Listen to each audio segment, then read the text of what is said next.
Hello friends, welcome to another new video. আশা করি সবাই ভালো আছেন।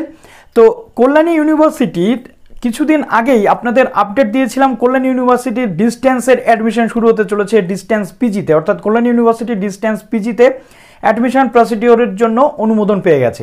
রবীন্দ্রভারতী ইউনিভার্সিটির ভিডিওতে আপনাদের খুব ভালো রেসপন্স দেখেছি, সেখানে কি কি সাবজেক্ট রয়েছে, কীভাবে অ্যাডমিশন নেবেন, পুরো প্রসিডিওর বলে দিয়েছি এবং একাধিক সমস্যা আপনাদের যেগুলো ছিল সেগুলো কিন্তু ক্লিয়ার করে দিয়েছি।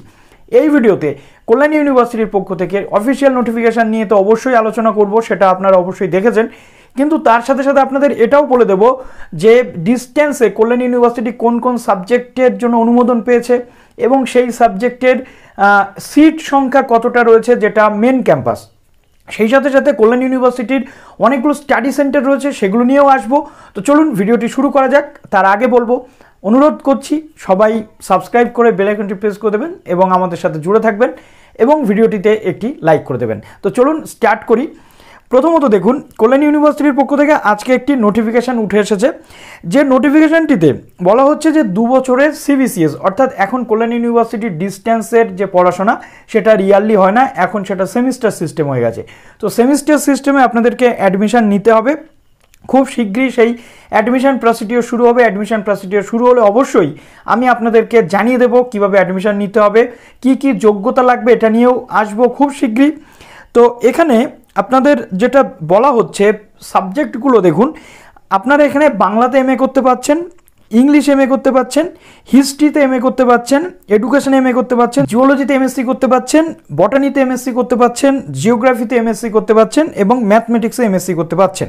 এখানে কিন্তু কোথাও এমএ ইন জিওগ্রাফির অপশান আপনারা পাচ্ছেন না। আপনারা যদি কল্যাণী ইউনিভার্সিটি আন্ডারে জিওগ্রাফি পড়তে চান মাস্টার্সের ডিস্টেন্স মোডে, তাহলে আপনারা সেখানে এমএসসিটাই পাবেন, অর্থাৎ এমএ কিন্তু পাবেন না।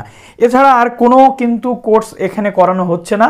অনেকে আপনারা রয়েছেন যারা রবীন্দ্রভারতীতে জিওগ্রাফি নিয়ে পড়তে চাইছেন, হিস্ট্রি নিয়ে পড়তে চাইছিলেন এবং আপনাদের এই যে জুওলজি ম্যাথমেটিক্স নিয়ে যারা পড়তে চাইছেন তারা কল্যাণীতে আসুন। কল্যাণীতে আপনাদেরকে ওয়েলকাম রইল। এডুকেশনাল ব্যুরো থেকে যে নোটিফিকেশান ছিল ইউজিসির, সেখানে বলা হয়েছিল মাস্টার অফ সায়েন্স জুওলজির ক্ষেত্রে কল্যাণী ইউনিভার্সিটির মেন ক্যাম্পাসে 68টা সিট রয়েছে, মাস্টার অফ সায়েন্স বটানির ক্ষেত্রে 66টা সিট রয়েছে, মাস্টার অফ সায়েন্স ম্যাথমেটিক্সের ক্ষেত্রে 115টা সিট রয়েছে এবং মাস্টার অফ সায়েন্স জিওগ্রাফির ক্ষেত্রে 90টা সিট রয়েছে।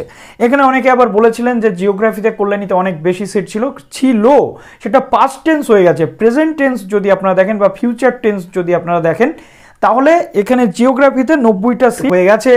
এখান থেকে কিন্তু আপনারা আর বাড়াতে পারছেন না। তো এটা মেন ক্যাম্পাসের।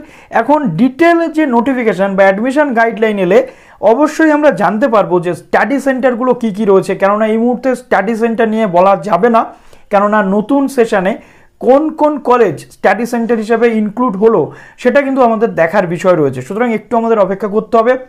স্টাডি সেন্টার নিয়ে আসবো, সেখানে সাবজেক্ট নিয়ে আসবো এবং সিট নিয়েও অবশ্যই আসবো। তো ততক্ষণ পর্যন্ত এই ভিডিওটি আপনারা শেয়ার করতে থাকুন, লাইক করে দিন। ভালো থাকুন সবাই, অল দ্য বেস্ট।